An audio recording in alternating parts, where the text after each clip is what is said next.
بسم اللہ الرحمن الرحیم۔ السلام علیکم ورحمۃ اللہ وبرکاتہ۔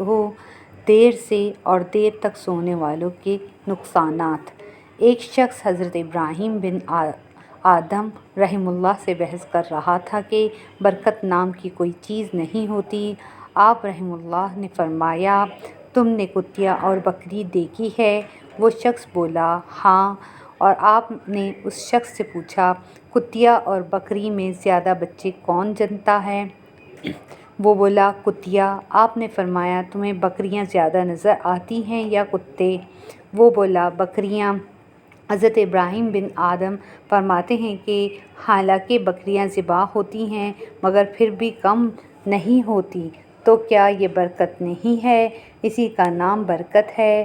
پھر وہ شخص بولا، ایسا کیوں ہے کہ بکریوں میں برکت ہے اور کتوں میں نہیں؟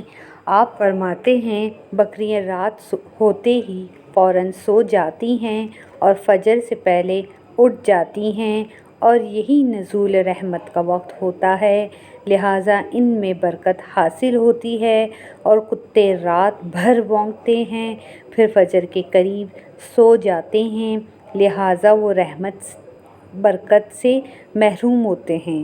بس یہ غور و فکر کا مقام ہے۔ آج ہمارا بھی یہی حال ہے۔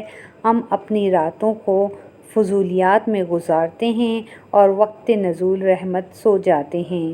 اسی وجہ سے تو ہمارے مال میں برکت نہیں، اور نہ ہی ہماری اولاد میں، اور نہ کسی اور چیز میں برکت رہ گئی ہے۔